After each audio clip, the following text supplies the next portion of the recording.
All previous parts of The Humans Do Not Have a Hive Mind collection of stories can be found in the playlist pinned in their comments below. Now on with the story. Neil tried her hardest to comprehend that number. Over 7,000 years. The first one was older than all of humanity's civilized history. The knowledge she must have accumulated in that time had to be immense. The memories of hundreds of thousands, no, millions of days stored in that perfect memory. That alone was already inconceivable. But Nayar had brought all that with her, on top of her own 1,000 years of memories. And then there even more of her species. At least tens of thousands more. How many were older than Nayar? Her mind was racing, and it only now truly hit Neil what immortality meant in this context. Just trying to get the barest idea of all the time Nayar's mind held, hit the limits of her imagination, and she thought to have gotten a glimpse of what truly could be called eternity. If every single individual of her species also held all that knowledge, well, she found only the entirety of the internet to be comparable in sheer volume. The humans had meticulously collected so much information through all of their history, and in the last 2 centuries, mostly worked on making it accessible and usable by every single individual. And there was Nayar, rivaling all that on her own. Neil let herself drop heavily into the chair. The weight of the endless questions bouncing around her mind simply flattened her. Her whole remaining lifetime would not suffice to learn all that she wanted to know. Nayar, I cannot put into words how little I can comprehend what it would mean to be over 7,000 years old. I hope you agree when I say that comparing our history and timelines doesn't make much sense. She put her hands up and dug her fingers into her curly hair as she continued. I do know now that it's impossible for me to learn more than a tiny part of the first one's life, but I would at least like to hear if she found her child again. If it's okay, I'd like you to continue the story. Behind the barrier, Nayar lowered her head to be at eye height to Neil. The booming voice of the translator spoke. I will gladly tell you. The first one had spent 2 cycles in a constant state of movement with the goal to find fast breeder nests and her offspring. And in the storm periods she had foregone hibernation and focused her mind on pulling knowledge out of her memories and observations. She found methods to induce order in her mind, which were the early forms of meditation, and proceeded to solve the scientific problems that stood before her. It was her first foray into the discovery of fundamental laws of the mathematical universe. The wakefulness came at a great energy cost, though, and left her with an intense hunger after the storms. This had significantly influenced her biology and made her body skip the creation of another offspring during the 7th time of abundance. But it had also given her unprecedented understanding about the world, and she had improved her armor and fighting technique to a degree where she had become nearly impervious to the fast breeder attacks. During the following cycle's cooling period, she was then reunited with her offspring as she attacked a hunting group of predators. It had been a surprise and also a moment of great joy when her offspring joined her in support. Remarkable had also been the change in her offspring, as she now not only displayed a sharp increase in intelligence, but also communicated that she had joined in the first one's agency in the time of separation, to cull the fast breeders and protect the ancestor species. Only after the time in solitude did she become the second one of my species. Nayar fell silent, and Neil thought for a moment that she was already done with the story, and was about to say something, when the translator cut her off. The time after their reunion is not a time I can speak about lightly. The first one allowed herself to conceive more offspring, and so did the second one. Of the 5 offspring becoming independent through the following 6 cycles, only 3 returned from their juvenile solitude. The first one understood that for the survival of my species, the fast breeder predators must be eradicated completely, as the forest was receding in the endless advance of the desert. Did they kill all fast breeders? Neil could not stop herself from interjecting. A minute passed before the answer came, seemingly turning the booming voice of the translator into a somber shadow of itself. Yes. But Nayar then quickly continued as if the interruption did not happen. By the time the last predators in the forest were hunted down, my species had understood the principles that governed atmospheric flight enough to build gliding wing craft. With them, They crossed the desert expanse to seek out the forest they assumed to be on the other side. Though they found fertile lands, they noticed them to be devoid of my ancestral species, as the predators had taken down all of them. My species resumed the campaign of eradication there until there were truly no fast breeders left on the origin world. The number of individuals had reached 756, and would remain so for the next 2 millennia as my species worked on conserving the remaining resources. What then followed, you had called the Space Age. Silence. Was it another pause? Neil could feel the weight of this story and the things it implied. Nayar's emotionless storytelling was actually a positive thing in this case, as at least it spared Neil the turmoil these memories must cause. "I'm so sorry," she said quietly. This reaction was unexpected.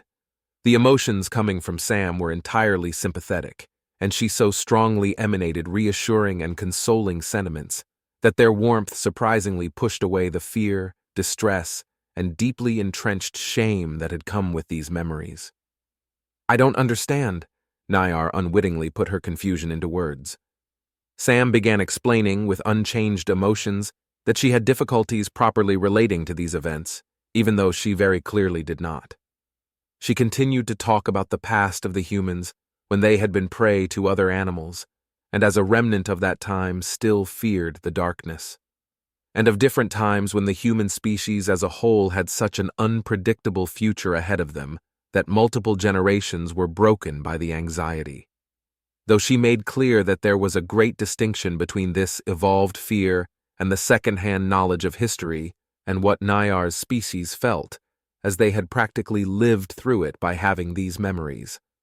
She made the point again that she could not relate to having to live with all of her ancestors' memories being available so vividly and still having this kind of impact 7,000 years later. That was why she had expressed her sympathy, as she saw that every individual of Nayar's species must overcome this entire history as soon as they matured enough to synchronize their knowledge to then hold it as if they had lived through it. Nayar was utterly taken away by this revelation. She had noticed Sam's compassion before, but to see that this human, a tiny being with limited lifespan and a past lost to dead memories, could understand Nayar's species in such a way was astounding.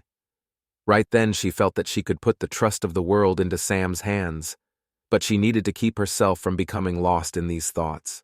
This was a diplomatic meeting between two whole species after all, one that turned out to be much more rewarding than she could have ever hoped when she received those initial transmissions. "Thank you, Sam. I see now that our meeting must soon come to an end as I need to return to the origin world." Worry and surprise swung with Sam's question if she had said or done something wrong. "You have not done wrong once since we first met. I merely have the desire to relay what I have learned so our species can truly begin a friendship. Never before have I held knowledge this precious and important, so I'm eager to return as quickly as possible. Though if you have any further important questions, I will remain to answer them." Hundreds of questions popped up in her mind at once, each seemingly more important than the last. And it was hard enough keeping her head straight without the added pressure of Nayar seemingly rather keen on leaving, which she could not quite shake, feeling like a bad sign despite the reassurances. Somehow, she did manage to prioritize and first asked, "Do you mind telling me where your origin world is, so we won't get into your territory by mistake?" There would be no issue with human ships visiting the origin world. My species will welcome you even without the knowledge I've obtained. Nevertheless, I am unable to provide you the location as I cannot express my system of navigation with language. "Well, how far away is it?" Neil asked, before quickly adding, "We measure stellar distance in light years. That is the length of space light travels in vacuum within 1 Earth year, which in this case is 365.25 days.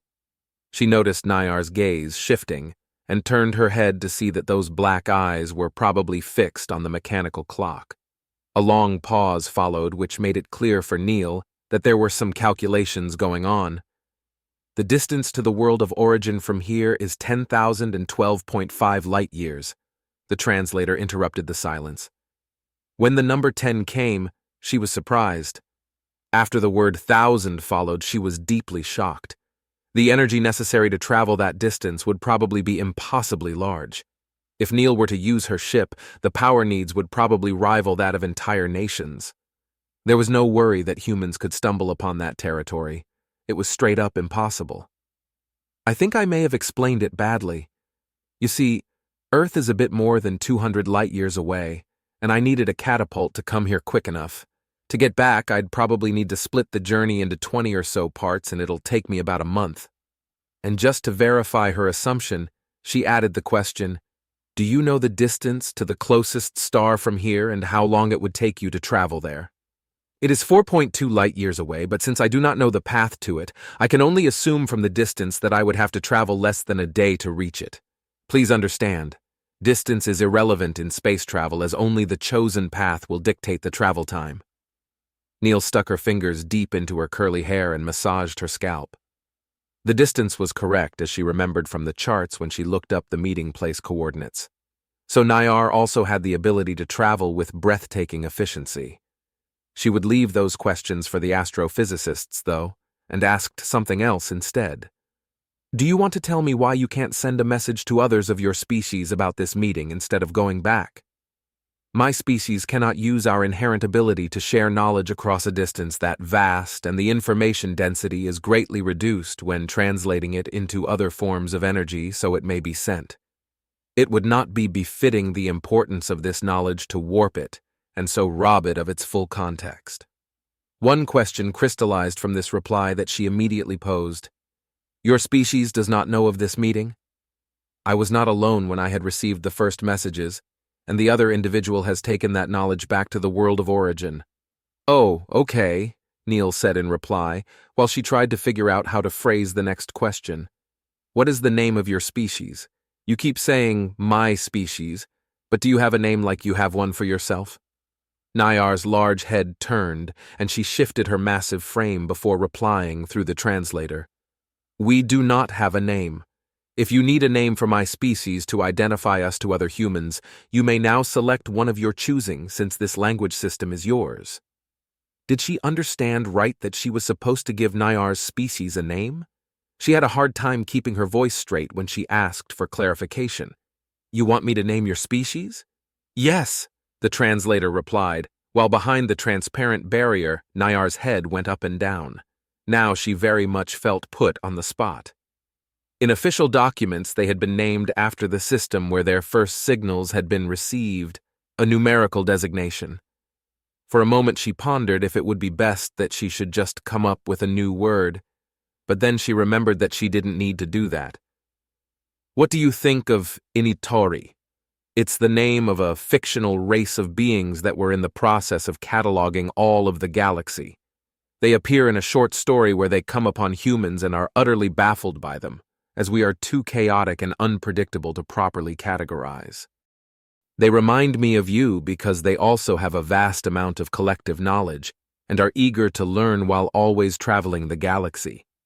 Also, their way of working machines with telekinesis is similar to how you do it.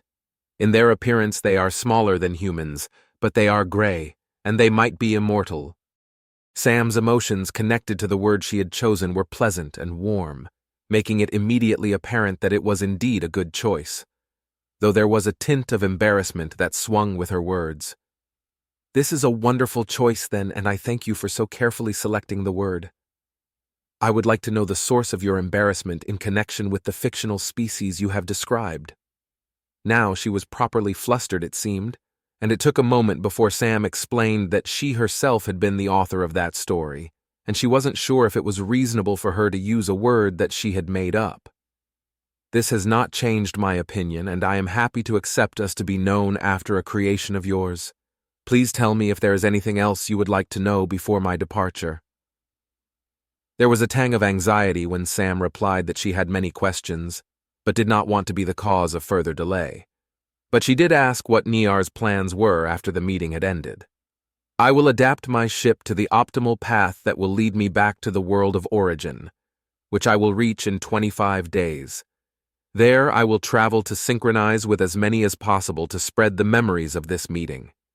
You must expect other individuals of my species to visit this location in 25 more days, wanting to further engage in meetings to learn more about humans. I hope you will be as well returning as you are the sole human individual my species knows." Sam expressed that she would make sure the meeting location would not be left empty and that the humans were as eager to continue relations as the Initorii. It was clear that she was holding back more questions. "So this is it then, for now?" When the translator spoke, it did sound a bit wistful, but maybe that was Neil's imagination once again. "I have learned more than I have prepared for, and am sincerely impressed by the humans' achievements. Please take my utmost gratitude for your patience in the face of my mistakes, and for the presents you have brought for my species." "Thank you, but it was you who made it possible for us to even communicate. I am very happy that we could set the groundwork for a relationship between our species. Let me also express my thanks for accommodating me on board of your beautiful ship." As she was talking, she had stepped up to the barrier until her face was nearly touching it. Only from this close could she see all of Nayar, a view she had not gotten used to. Without thinking, she set her hand against the transparent material, as if that would let her feel the reality of what her eyes took in. The nervousness from the very beginning seemed to come back when she added, "On a personal note, I think you are incredible, Nayar, and I can't properly express how fascinating the Initorian abilities are that you have shown me." Nayar moved forward against the barrier as well, making her sizable presence very noticeable. Surprisingly, she then raised one of the 4 smaller arms and extended it to lightly touch the point where Neil was resting her hand with a single finger that smoothly narrowed down to a point that was twice as large as her palm. For a moment she held her breath. Had Nayar not only noticed but also understood her intention? That would be once again quite embarrassing for Neil. But quickly she pushed those thoughts aside and used this moment to study Nayar as she was closer than she had ever been before. The size difference between that single hand and Neil was striking. She could easily imagine being scooped up by it, as there was probably enough space on the palm for her to sit. From this close she could also see that the gray skin wasn't entirely featureless. There were several rings and lines where the surface structure seemed different. Neil pondered that those were areas that would extend or contract to make movement possible. It was also very non-human in other regards. The 3 fingers were the same length, and the hand itself looked symmetrical. It also wasn't clear if they even had bones inside, as the 2 retracted fingers were rolled in smoothly. Slowly, Neil stepped back. "Will I see you again?" "I will return once every individual on the Origin world has learned your name, Samantha Daniela Neil." Neil sat in the communication room of her ship, motionless.